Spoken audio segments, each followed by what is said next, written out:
அனைவருக்கும் வணக்கம். இந்த கரூர் கூட்ட நெரிசலில் விஜயோட பிரச்சாரத்தில் வந்து பார்த்திங்கன்னா கிட்டத்தட்ட 41 பேர் இறந்து போயிட்டாங்க. பெரிய அளவில் கட்டுக்கடங்காத கூட்ட நெரிசல். இதை நான் வந்து ஒரு வீடியோவாக ப்ரெசென்ட் பண்ணியிருந்தேன். 3 பேர் காரணம் அதுக்கு அப்படின்னு சொல்லிட்டு.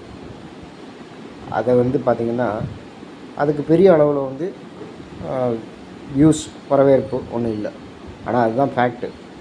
அதே நியூஸை வந்து பார்த்திங்கன்னா ஆக்டர் அஜித் வந்து சொல்கிறார்.